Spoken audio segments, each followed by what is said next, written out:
We've spent weeks looking at the causes of World War II, and now we're up to the point of the war itself. Let's take a little look at World War II as a whole. It was definitely more deadly than World War I. About 5 times more deadly in terms of loss of life.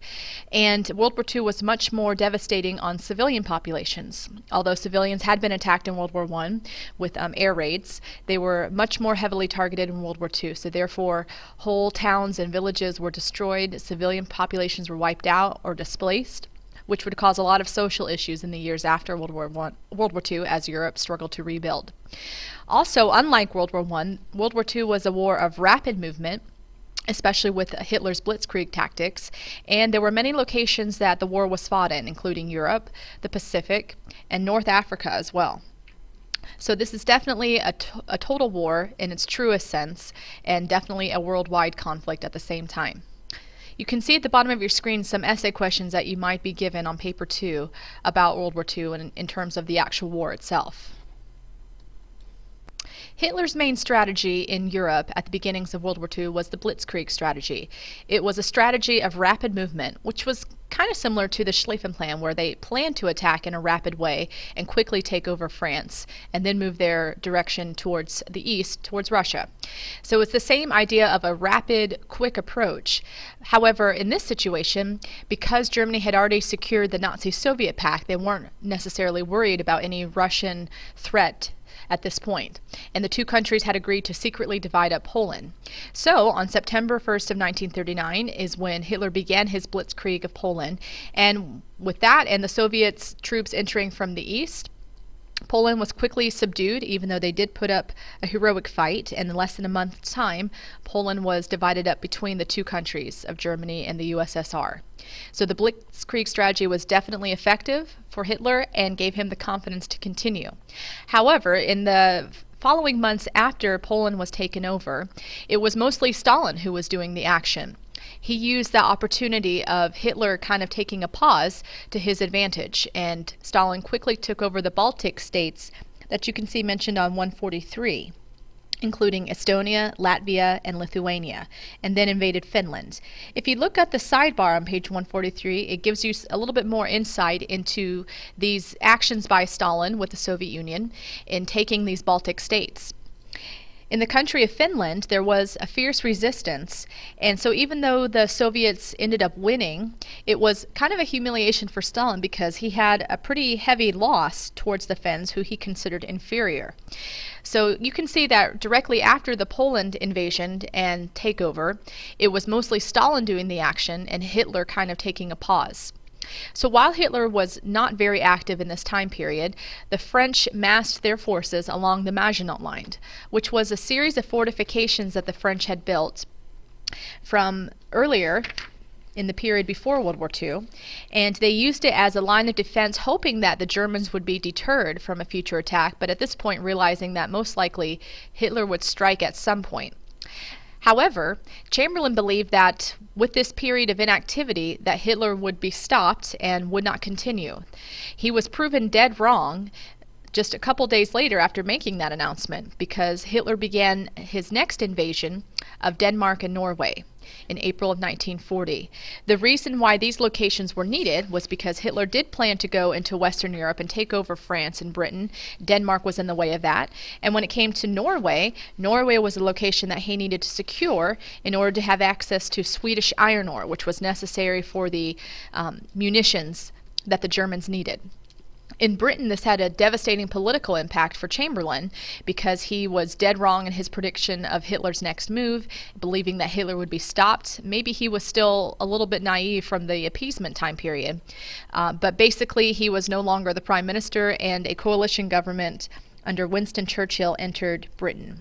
And from that point on, Churchill was very adamant in standing up to Hitler's threat and not giving in, even if they were the only country left standing. They would continue to fight. So to recap this slide, World War II began with the Blitzkrieg, which was the successful division of Poland between Germany and the USSR, and then directly after that was the period of inactivity for Hitler, which is also known as the Phony War, because not much was happening as far as a German assault, and Stalin was easily taking over the countries of Eastern Europe and the Baltic states. So it wasn't really technically considered a war because not many were able to put up any significant resistance. And then Hitler resumed his activity in April of 1940 by quickly taking over the countries of Denmark and Norway, which saw the exit of Chamberlain and the entrance now of Winston Churchill. After Denmark and Norway were easily taken over, Hitler then turned his attention to other countries in Western Europe, including Holland, Belgium, and ultimately France. This began in May of 1940, so it only took about a month for Norway and Denmark to be secured under Hitler's control. We talked about France with the Maginot Line and their hopes that this would deter Germans' attack in the future. It was definitely not successful because, as you can see on page 145, Hitler and his German forces basically just skirted around the tip of the Maginot Line. So all of that construction and efforts to build these fortifications, which cost millions of dollars, failed in the end because it did not deter a German attack and they were easily able to get around it. If you look back to page 125 above the purple box, you can see that the Maginot Line was constructed way back in 1929 to 1934. And the reason that it stopped in the location that it did was because there was a forest to the north of it, which the French believed that that forest would not be able to be passed through by the Germans. But that's exactly where the Germans came through anyways. So the Maginot Line was definitely devastating to the French because it did not stop the German forces. The Blitzkrieg tactics that were used against Poland were used again against the French, and even though the British forces were in France trying to assist them, they were no match for Hitler's German forces. And there was an evacuation that took place of British troops at the French town of Dunkirk. This evacuation is sometimes known as the Miracle of Dunkirk because it was a miracle that the British forces were able to be rescued by their navy and other private boats.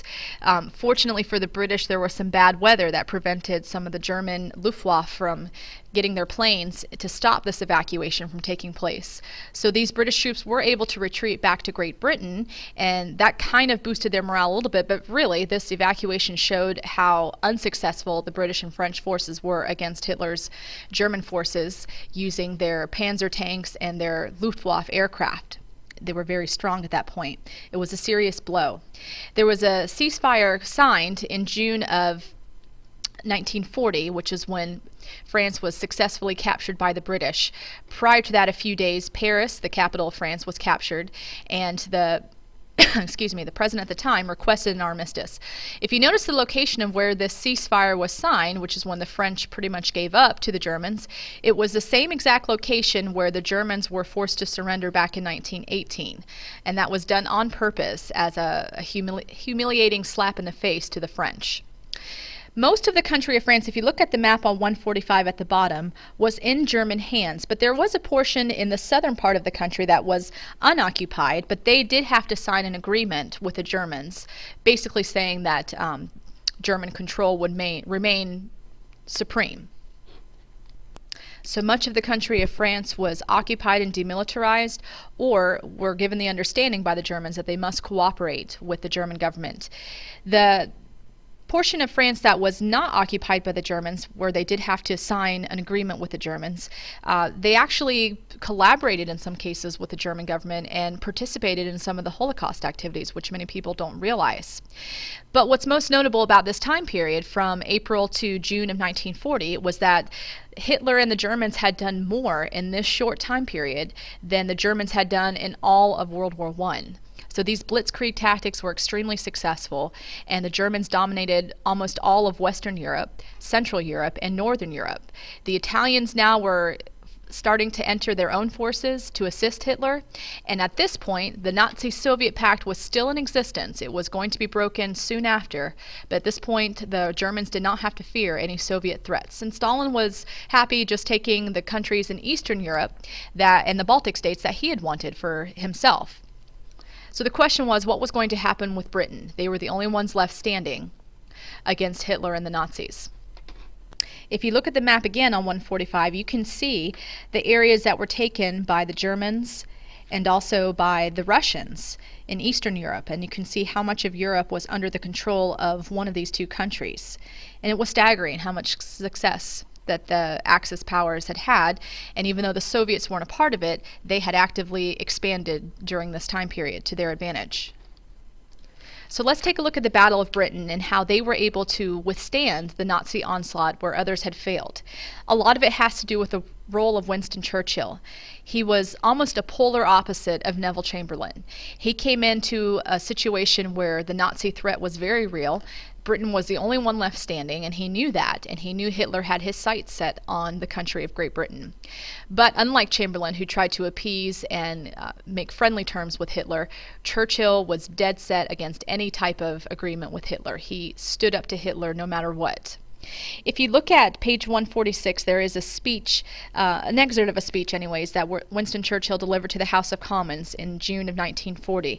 And I would encourage you to pause the recording and read this excerpt, because it kind of shows you the determination that Churchill had and some of the imagery that he gives in this excerpt, calling what the British were doing by standing up to Hitler their finest hour. This is a very different tone than the cowardice that Chamberlain had shown in his address to the British people after the Munich Agreement was broken and Poland was about to be invaded. So Churchill stood up to Hitler, and Hitler pretty much didn't think that the British would be a huge threat. Hitler believed that the Luftwaffe could easily take over the British Royal Air Force, and therefore Britain would be left exposed to a land invasion.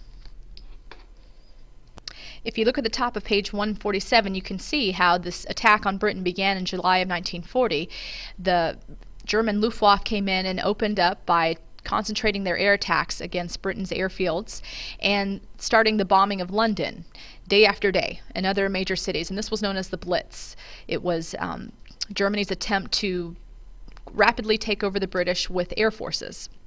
But the British morale was not broken, nor were the Royal Air Force completely incapacitated. This raised the people of Britain's morale and gave them the idea that they could stand up to Hitler. So he then postponed a land invasion of Britain indefinitely, because he still at that point did not have the Royal Air Force eliminated, and now he's seeing the morale of the people rise. So it was definitely, if you look here, a fail for Hitler. Britain was able to survive for several different reasons. If you look at 147 again and here on the screen, the German fighters were not as capable as some of the British fighters. Plus, the British had radar. If you look at some of the statistics of the German aircraft, they were good fighters, but they weren't able to stay aloft over the skies of Britain for very long. And so therefore they could be easily targeted and chased by the British planes. And then with the radar, the British were able to see incoming aircraft and then mass their fighters to launch an offensive against these incoming aircraft. The fact that Hitler switched to bombing the cities instead of concentrating on the Royal Air Force airfields was also a huge mistake, because that gave the Royal Air Force time to recover and were able to regroup and rebuild air bases. So that just provided them more support that they needed to continue fighting against the Germans. So by 1941, Hitler realized that the Royal Air Force was not going to be broken, nor was the morale of the British people. He in fact had increased it and gave them more determination to fight back. So he postponed any type of land invasion to the British and then turned his sights on the Russians. So basically he left himself with an enemy that was still active, that could still mount a resistance, but realizing that he couldn't really do anything more at that point. This stopped Hitler's aim, and it was the first real blow to Hitler and something that was unsuccessful for him, whereas before all he had experienced was success.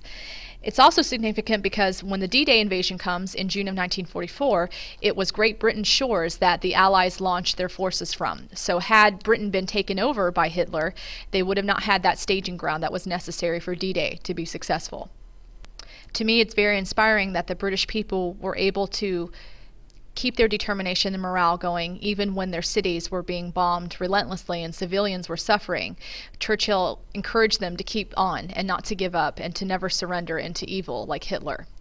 Finally, you can see here, we'll just talk about the top part here, the entrance of Italy spread the war even further into the Balkans, the Mediterranean, and North Africa. So it's expanding this into a true world war.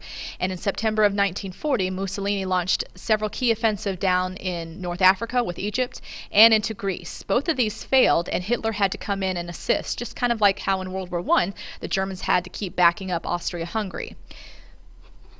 Hitler sent in General Erwin Rommel, who was also known as the Desert Fox, and the Africa Corps, and they were successful against the British. So for that time, North Africa was in Axis control, and you can see the significance of that in the bullet points mentioned on page 148.